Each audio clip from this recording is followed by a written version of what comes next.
We've always been close, intimate, even after Harry. Those words didn't come from a random gossip columnist or a jealous ex. They came straight from Marcus Anderson, the man who, for years, was described as Meghan Markle's other half. When those words slipped out, they didn't just cause whispers. They caused a royal-level earthquake, because in that single confession, the shiny image of Meghan and Harry's fairy tale love began to crack. Marcus wasn't some stranger from Meghan's past. He was the man who built her social world, the one who opened doors that even royalty couldn't. Before Prince Harry, before the palace, before the Duchess of Sussex title, there was Marcus. He wasn't just a friend, he was her mirror, her confidant, her secret weapon. And when the world finally heard his words, the illusion of royal perfection shattered like glass. Picture this: Meghan Markle and Marcus Anderson, the royal best friend duo no one expected to become a headline. He's the mysterious insider from Soho House, the man by her side before, during, and after Prince Harry. And now, his one comment, "We've always been close, even after Harry," has set the internet on fire. Was it loyalty or a little too much honesty? From secret vacations to whispers at royal events, Marcus has always been in the shadows of Meghan's spotlight. This isn't just friendship, it's the untold bond that could rewrite the royal love story. So hit that subscribe button, drop your thoughts below, and stick around because this royalty is just starting to spill. Before Meghan ever stepped foot in the royal spotlight, there was Marcus Anderson, the man who moved through elite circles like he was born for it, but wasn't. Born in Ontario, Marcus didn't inherit power or privilege, he built it, brick by brick, handshake by handshake. By the time he landed at Soho House, the ultra-exclusive playground for celebrities, socialites, and royals, he had mastered the art of influence.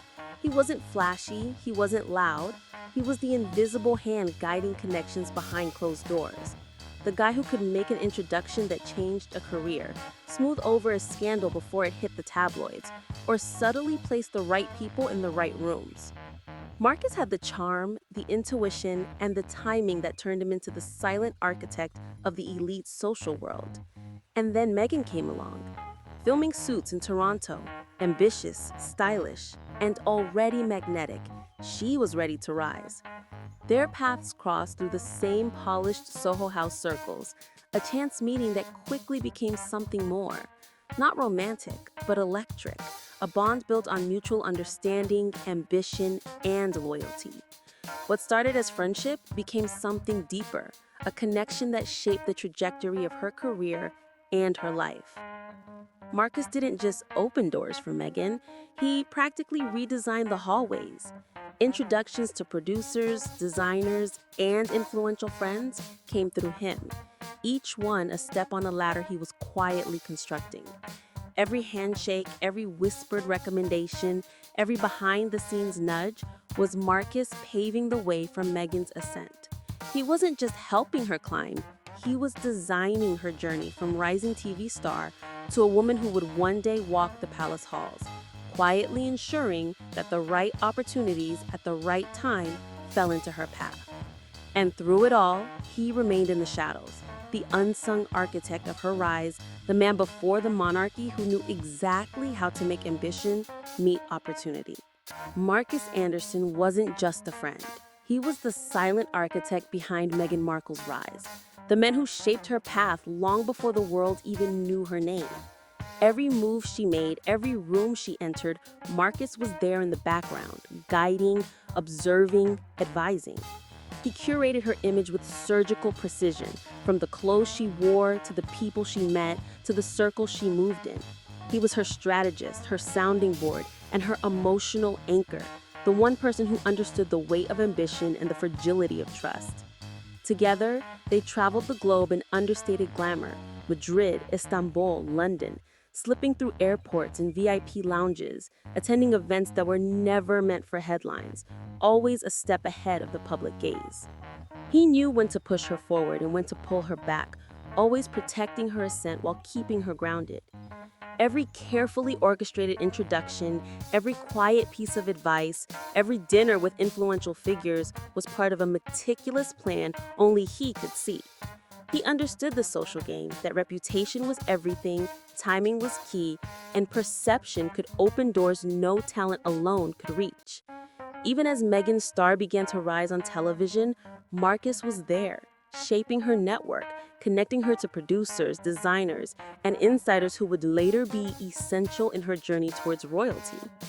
His influence wasn't flashy, it was invisible, a hand guiding her through a world where one misstep could undo years of progress.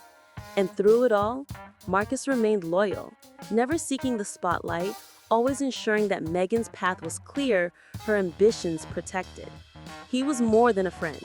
He was the foundation beneath the facade, the strategist behind the smile, the man who understood the stakes of fame and power better than anyone. And then came 2016, the year that everything changed. Marcus Anderson wasn't just a silent observer in Meghan Markle's life. He was a strategist, a gatekeeper, and the man who orchestrated one of the most pivotal encounters in her story.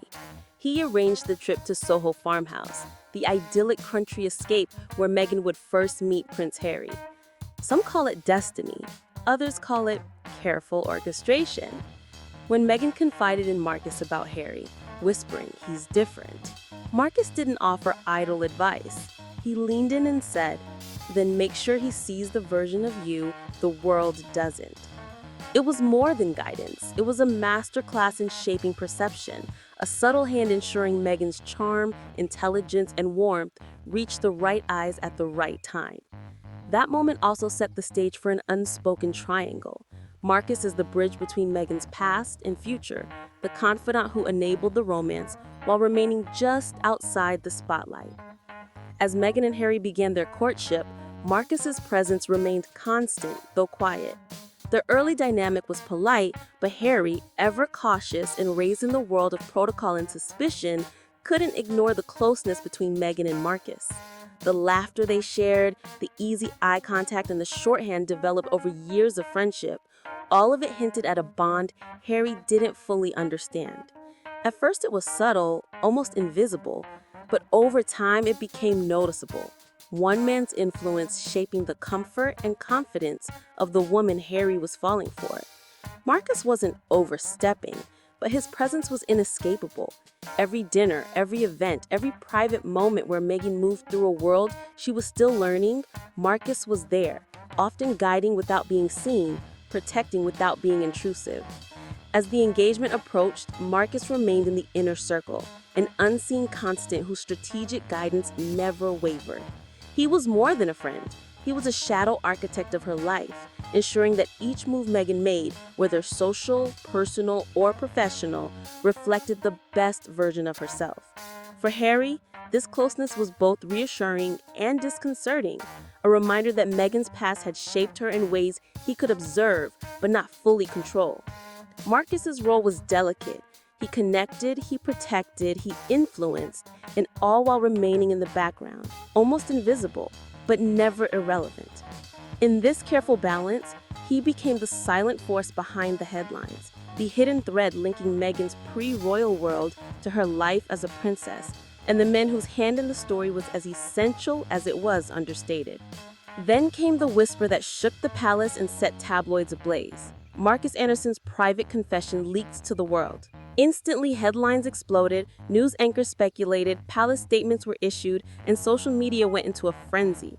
It wasn't the words themselves that shocked people, it was who said them and the implication behind them.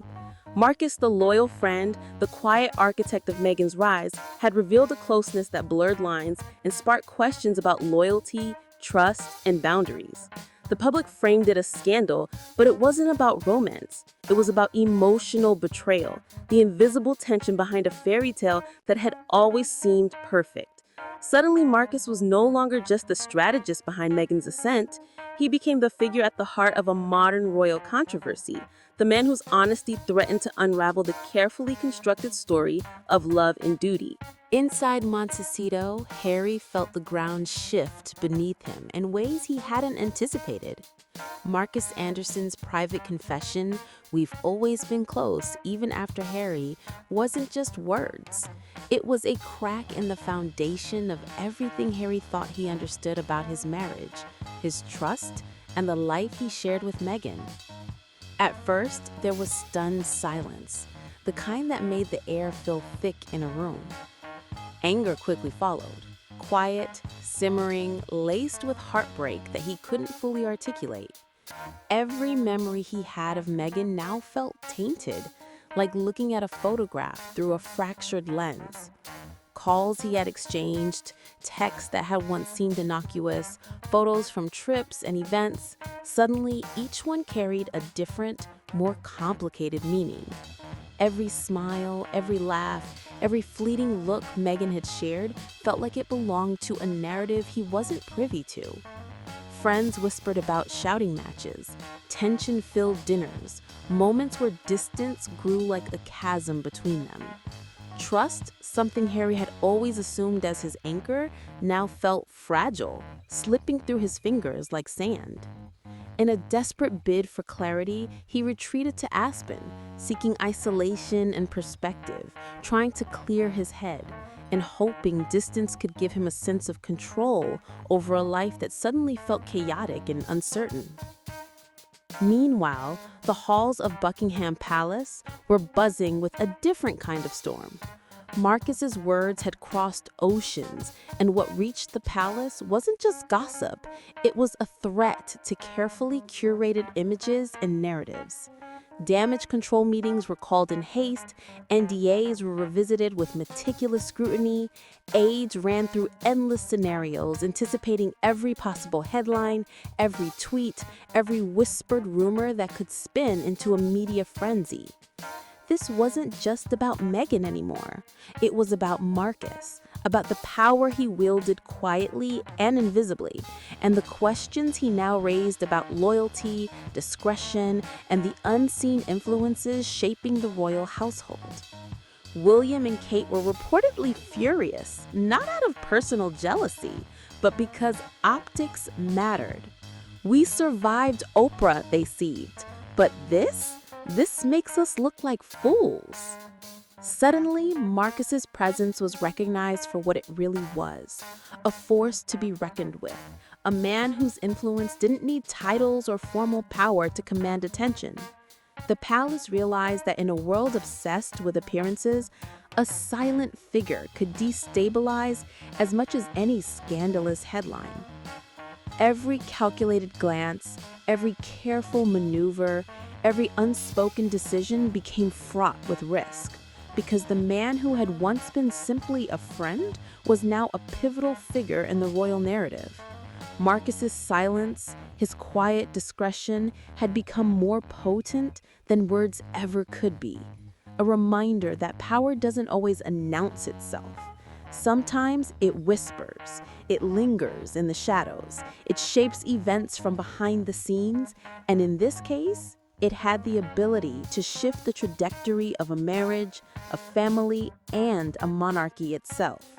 The man who had guided Meghan's rise with invisible hands now held the world's attention, and the palace could only scramble to contain the ripple effects before they turned into a tidal wave. In the months that followed, Meghan and Harry tried to rebuild their lives quietly, carefully, like architects of a new reality. Publicly, they smiled, attended events, and shared carefully curated moments on social media, giving the world the picture of stability and happiness. But behind closed doors, the cracks were evident. Trust had thinned, and old routines, the rhythms that once brought comfort, now felt fragile. Meghan began withdrawing from the circles she had once moved through with ease and confidence, distancing herself from old friends, wary of who might repeat whispers or judge her choices. The world had shifted, and even those she had leaned on before felt uncertain now. Marcus, once the invisible architect of her ascent, seemed to vanish from view.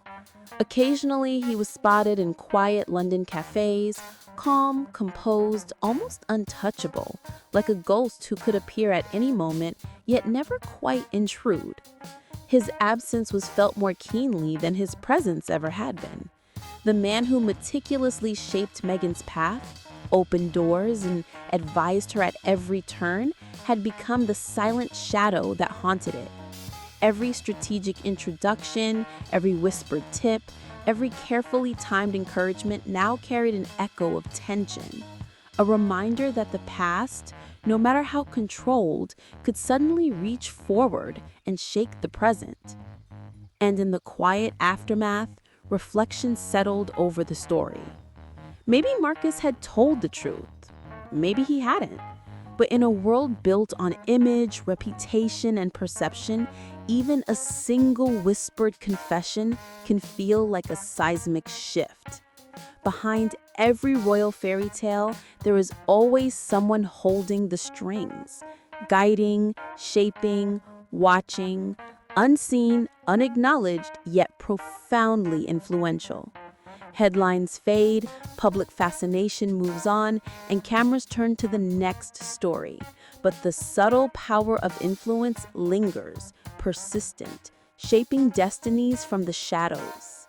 In the end, the story of Meghan, Harry, and Marcus is a reminder that the unseen forces, the quiet confidants, the invisible strategists, the loyal friends, can hold as much sway on a narrative as any crown, any palace, any scandal ever could. This is Spill Society, where secrets don't stay silent.